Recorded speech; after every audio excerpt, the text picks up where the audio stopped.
Witam Państwa bardzo serdecznie. Dzisiaj moim gościem jest Marcin Gaweł, Dzień dobry. aktor, który dopiero co zgarnął ważną nagrodę, o której za chwilkę, mam nadzieję, nam opowie. Witam Cię bardzo serdecznie. Powiedz, cóż to za nagroda w Kaliszu? No tak jakoś nie rozdmuchiwałbym tak mocno tej sprawy. W sensie, oczywiście to jest bardzo miłe, natomiast no, nagrodzonych osób było zdecydowanie więcej. No, otrzymałem wyróżnienie na festiwalu, na kaliskich spotkaniach teatralnych. Jest to wyróżnienie za moją rolę w spektaklu Don Quixote w reżyserii Kuby Roszkowskiego. Widziałam, że to jest takie przedstawienie, nie znam go, nie widziałam, ale widziałam, że tam Twoja charakteryzacja, ubiór jest taki szalony dosyć. No tak, taki jest zamysł tam reżyserski, ale no też za kostiumy był odpowiedzialny Mirek Kaczmarek, wybitny artysta no i w takim kierunku poszliśmy. Tak, a ja bym chciała chwilkę nie o teatrze, tylko o czymś, co ostatnio trochę Cię zajmuje też poza teatrem, czyli o dubbingu, bo jesteśmy na końcówce Aglo Festiwalu w Bytomiu i wczoraj zdarzyło się coś niezwykłego, bo wczoraj z Basią Lubo straszyliście po śląsku w Lśnieniu. Eee, czy myślisz, że da się straszyć po śląsku? Mm, No oczywiście, że tak. No jakby mi się wydaje, że to już od dawna ta dyskusja trwa, to znaczy no, rzeczy można straszyć po śląsku. No, po śląsku można wszystko to, co można w innych językach, tak? To znaczy jakby, no nie wiem, potrafimy się w języku śląskim, prawda, cieszyć, smucić, złościć, i tak dalej, i tak dalej. No jest to jakby język bardzo bliski emocji. To oczywiście tak. A z tych, różnych ról dubbingowych, bo jest ich kilka, prawda? Kilka filmów, czytacie w różnych składach, to się ciągle dzieje, tylko na żywo, prawda? Nie ma na razie jakby zarejestrowanych tych dubbingów, które można byłoby podłożyć, to się dzieje na żywo w kinach. Które lubisz najbardziej? Nie mam tak, że który lubię najbardziej. No, mam tę przyjemność, że z bardzo fajnymi ludźmi to czytam, bo Pulp Fiction z Darkiem Chojnackim, Lśnienie z Basią Lubo, z Terminatora z Pawłem Kępą. Zresztą to są miłe spotkania. A czy jest jakiś film, o którym marzysz, żeby go po śląsku przeczytać? Nie mam tak. Oczywiście tam jest jakieś różne propozycje padają, bo tam, w pomyśle są tłumaczenia jeszcze innych filmów, ale nie, wydaje mi się, że trzeba się temu przyglądać, jakby dotykać różnych tematów. Nie wiem, dlaczego cały czas do mnie wraca pomysł, że jakiś może to jest przestrzelony pomysł, może dobrym pomysłem będzie Król Lew. Król Lew po śląsku. Ja też myślę, że to jest dobry pomysł. Myślę, że to może być ciekawe. To pozdrawiamy Grzegorza Kulika i uśmiechamy się o tłumaczenie w takim razie. No to decyzje wielu osób, ale tak, Silesia Film jest jakoś, myślę, mocno otwarta w tym temacie i też wielkie dzięki dla nich, że mamy taką możliwość. No i na dodatek teraz sobie tak myślę, kiedy powiedziałaś o tym Królu Lwie, że to może byłby dobry pomysł, bo to byłby sposób, żeby do młodszych widzów, prawda, dotrzeć z tym językiem śląskim, bo jednak Terminator, Pulp Fiction, Lśnienie, no to są wszystko filmy dla no już dorosłego, prawdziwie dorosłego widza, a tutaj gdyby to był Król Lew czy jakaś tam inna animacja, no to byłaby szansa, żeby dzieci posłuchały tego dubbingu śląskiego i właśnie i może też zupełnie jakby inny odbiór tej publiczności by był. Bo teraz pytanie właśnie, jak gdyby to były dzieci, które nie mówią na co dzień po śląsku, jaki byłby ten odbiór, a przecież jest masa dzieci, które mówią codziennie w domu, więc też pewnie dla nich byłoby to ekscytujące, żeby usłyszeć Simbę. Myślę, że tak, no ale to też jakby taka wartość dodana, nie? To znaczy jakby, tak mi się wydaje, no takie mam jakieś pobożne marzenia, życzenia, żeby to dubbingowanie na żywo też było jakąś formą rozpowszechniania języka śląskiego. Dzieci czy z tego coś by wyniosły? No myślę, że no to ciekawe jest, ile dzisiaj jest w ogóle dzieciaków, które go dają. Jakby czy jeszcze ktoś tego uczy i skąd mają umieć i tak dalej. No, ale też nie wiem, wydaje mi się, że taki Król Lew to może i dorosły by się też wzruszył, bo śmiał. Tak, no ja bym chętnie pooglądał. I poczytał. A co robi Marcin Gaweł, jak nie gra w teatrze i nie dubbinguje filmów? Odpoczywam. Odpoczywam, piję dobrą kawę, spaceruję, słucham muzyki, spotykam się z bliskimi. I co? Zajmuję się pielęgnowaniem kwiatów doniczkowych, które bardzo lubię. Bo tego czasu wolnego nie jest za wiele z tego, co się orientuję, nie? Ty jesteś takim aktorem, który jest ciągle na jakiejś próbie. No, ostatnio tego jest jakoś tak więcej, trochę gęściej jest. No, bo i teatr, i też zajęcia w szkole aktorskiej przy teatrze, czyli dubbingi, i też jakieś prace tam z innymi instytucjami. Ale to jest tak, jest takie powiedzenie, że aktor narzeka 2 razy. No, ma pracę i nie ma pracy. No, trzeba się przyzwyczaić do tego, że no, czasem jest długo, długo cicho, ciemno, pusto, a potem wszystko naraz. A potem jest co robić. A jeszcze, przepraszam, wrócę na moment do tych dubbingów, bo to myślę, że też jest ciekawe dla ludzi, którzy nas oglądają, bo właściwie to jest coś, czego nie robimy na co dzień, nie wiemy jak to jest. Dużo prób od was wymaga przygotowanie takiego czytania na żywo? Dużo razy czytacie? Tak, tak. To też zależy jaki film, ile tych, czy te dialogi są jakieś bardziej gęste, czy mniej. Ale tak, no zdecydowanie wymaga to prób. No i też trudność, znaczy jest z tego ogromna przyjemność, ale trudność też polega na tym, no, że jest jakiś charakter danej sceny, no i film leci. To jakby trzeba się no, wstrzelić w odpowiednim momencie, tempie, jakiejś emocji, prawda, i zmieścić się w tym, jak dyktuje to film, więc no tak, trochę prób to wymaga. A miałeś też doświadczenia z dubbingowaniem po polsku? Nie, nie. Dubbingowaniem po polsku nie. To też jest tak, że z racji tego, że to jest na żywo, no to mi się wydaje, że w tym jest coś szalenie interesującego. No nie wiem, może to jest jakaś moja egoistyczna wizja tego, ale no właśnie przez to, że to jest na żywo, no to raz przychodzimy w takiej kondycji, raz w takiej. No nie wiem, czasem właśnie się w czymś pomylimy, albo zastąpimy jakieś słowo, albo nie wiem, jakoś inaczej przeczytamy. No właśnie, wydaje mi się, że w tym jest największy fan jakiś, że no właśnie nie jest to, no, przynajmniej tak, no, z tego zamysłu, który jest, tak to prowadzimy, że jest to na żywo, a nie nagrane. Nie wiem, może przyjdzie taki czas, że będzie i na żywo, ale też możliwość, nie wiem, właśnie filmów już jakby z nagranym dubbingiem. Choć wydaje mi się, że to połączenie filmu i teatru, że tak powiem, jest jakimś Urok chyba to ma dodatkowy, taki specjalny, nie? Że właśnie, żeby jesteście z widzami na sali. tym bardziej, że my się gdzieś nie chowamy po piwnicach i tak dalej, tylko w trakcie seansu widać nas, siedzimy blisko ekranu. Robimy swoje. To ja życzę cudnych jeszcze ról dubbingowych, bo mam takie poczucie, że to jest fajna, taka bardzo dobra, ciekawa ścieżka dla języka śląskiego, bo teatr oczywiście swoje, normalny film swoje, natomiast to jest coś, bo to jest absolutny fenomen.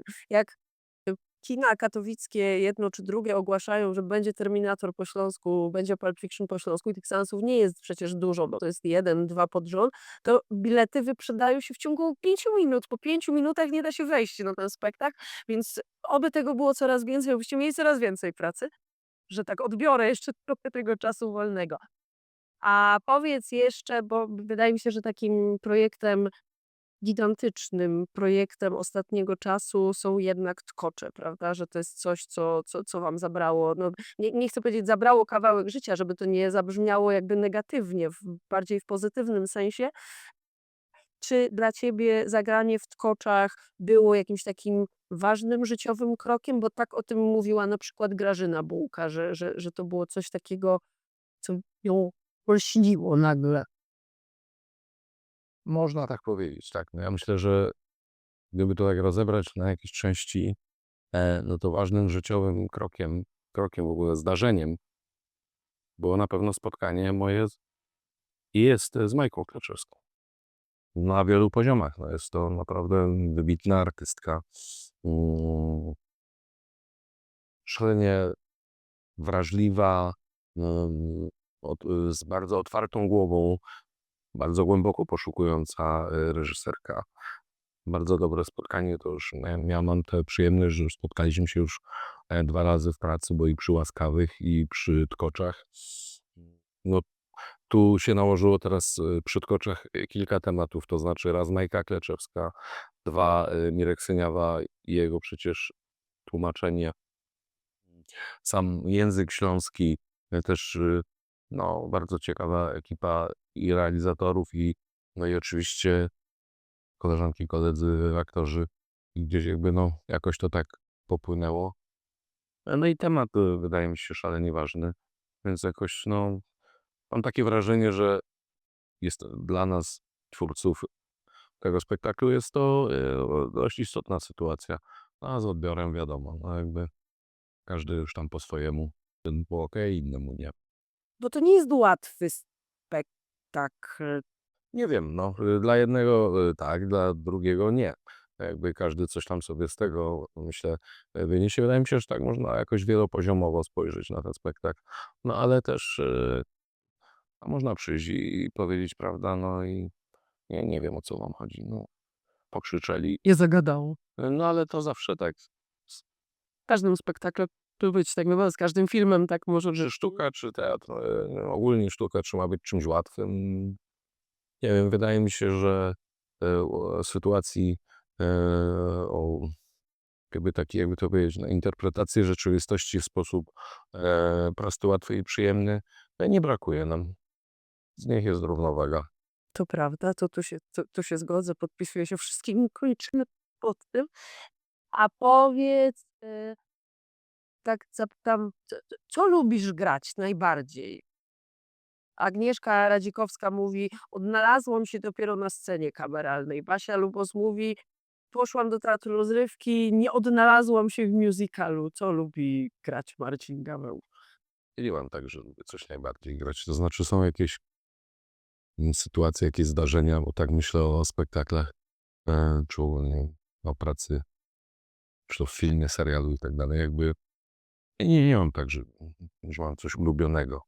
Są rzeczy, które są jakieś bardziej eksploatujące, mniej. E, Ogólnie się jakoś tak od dłuższego czasu, przyglądam, w dalszym ciągu temu, co to za dziwny zawód jest, co to za twór i w czym ja w ogóle uczestniczę. Powiedziałeś, że uczysz, tak? W szkole teatralnej Teatru Śląskiego. Lubisz uczyć? Ja mam z tym uczysz takie, jakby to nie jest żadna kokieteria, jakby. To już, trwa kilka lat ta przygoda. I nie mam takiego poczucia, że uczę. To znaczy jakby, że uczymy się. Ja przychodzę, spotykam się z tymi ludźmi, staram się im jakoś, nie wiem, podzielić swoją jakąś, nie wiem, wrażliwością, pomysłem na jakiś wycinek, nie wiem, rzeczywistości interpretowany jakoś poprzez sztukę. Oni się dzielą swoją wrażliwością, swoim podejściem do życia. No i czasem z tego coś wychodzi, czasem nie. Jakby w takim jakiejś, no, partnersko rozmowie, ale to jest dość, interesujący aspekt, jakiegoś mojego zawodowego życia, choć, też bardzo, eksploatujący. Wpływa na ciebie właśnie to spotkanie z młodymi? W sensie, wiesz, na przykład potem stoisz na scenie i sobie myślisz: „A, zaczerpnąłem to”, w sensie, nie zaczerpnąłem, nie pożyczyłem, tylko chodzi. Wydaje mi się, że wiele rzeczy na nas wpływa jakoś nie zawsze mamy tego świadomość. To znaczy jakby tak, no, odpowiadając jakoś ogólnie, pewnie, że wpływa, bo czasem mają jakiś taki, nie wiem, rodzaj właśnie wrażliwości, podejścia do tematu, no, a czasem, też, jakoś odwrotnie, to znaczy patrzę i myślę sobie: „Kurczę, no weźcie za siebie odpowiedzialność jakby. Dlaczego uważacie, że ktoś zrobi za was?” I to też czegoś uczy, nie? I wtedy staram się z nimi na ten temat, em, rozmawiać. A jakie są plany teraz? Bo są tkocze, są dubbingi, są różne rzeczy, a co będzie? Jest, Don Quijote, a co będzie dalej? No, za chwileczkę, kiedy? Za 2 tygodnie premiera Alicji w Krainie Czarów w reżyserii Justyny Łagowskiej. No i zdradź to siebie. Nie mogę za dużo zdradzać, wiesz, no to troszeczkę mogę powiedzieć, że, będę grał księżną. Więc, taki jest pomysł. No zobaczymy, szukamy i jest to w zamyśle, ma być to spektakl familijny i właśnie skierowany jakby i dla dzieci, ale też dla dorosłych. No zobaczymy. Mam nadzieję, że każdy z tej opowieści coś, dla siebie wyciągnie.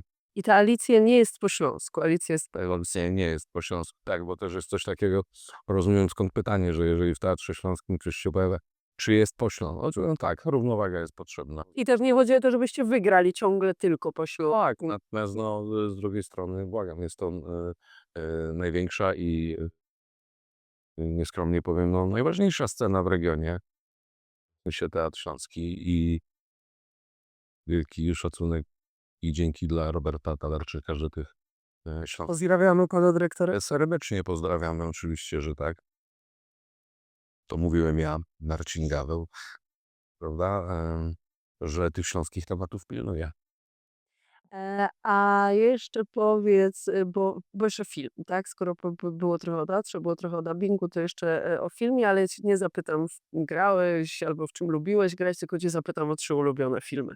Nie mam 3 ulubionych. Ach, wiedziałam, że tak powiesz. No, to było nie pytać, nie? Skoro wiedzieć, to po co? Jest tak. Nie mam 3 ulubionych filmów. Ja też nie jestem jakoś wybitnie kinomaniakiem. W sensie, że jak już zacznę, jak już coś oglądam, to się okazuje, że mnie ciekawi i oglądam. Natomiast no, w moim otoczeniu obserwuję zdecydowanie więcej osób, które prawda, mocno żyją kinem i namiętnie oglądają i znają wiele pozycji z kina, które już były, ale też teraz nowości. Ja nie wiem, uczę się też tego, bo potem się okazuje, że dzięki właśnie spotkaniom z ludźmi, dla których kino jest ważne, to też ja sobie uświadamiam, ile mogę z tego gdzieś wynieść, ale też fajnie jest po prostu przyjść do sali kinowej i się trochę odciąć od świata, schować i sobie być w jakiejś takiej rozmowie. Czyli bardziej w kinie niż w domu, rozumiem, jeśli już ten film. To już bardziej w kinie niż w domu, tak, tak. W domu muzyka. Albo cisza zupełna, albo dużo muzyki. Nie umiem być w ciszy, zawsze musi coś gadać dookoła głowy. A jak muzyka, to jaka? Z tym umiejętnością Znowu bycia w ciszy to jest, no to jest trochę, że tak powiem, no nie wiem czy zmora, no jakby naszych czasów, to znaczy my jesteśmy cały czas, mówię to też o sobie, no jakby mam takie, zresztą badania na ten temat były robione, nasz mózg nie jest przystosowany do takiej ilości bodźców. Więc jesteśmy permanentnie przebodźcowani i odwodnieni. Muzyka różna, od elektronicznej, po klasyczną, współczesną. Staram się jakoś, na ile umiem mieć dość duży rozrzut. No mam takie fazy, że tam złapię, nie wiem, jakiegoś jednego gatunku się i dłużej przy nim siedzę. Ale tak szeroko, choć może dla mnie szeroko, dla kogo innego wąsko. Dobrze, to jeszcze zadam ostatnie pytanie, które zadawałam Basi Luboz i Agnieszce Radzikowskiej. Czy jest takie pytanie, którego nikt ci nie zadał, a zawsze chciałeś na nie odpowiedzieć? Nie. Czyli tym optymistycznym akcentem pięknie ci dziękuję za rozmowę. Myślę, że w ogóle można by rozmawiać bardzo długo, analizując te wszystkie kolejne tytuły dubbingowane, bo ja bym tu chętnie podrążyła jeszcze, a czy jedne, bo to czuję, że to nie jest tak, że wszystko się zawsze gra tak samo. Bo można by pytać jeszcze o wiele rzeczy. Bardzo pięknie ci dziękuję za rozmowę. Państwu bardzo dziękujemy. Pozdrawiamy serdecznie. Pozdrawiamy.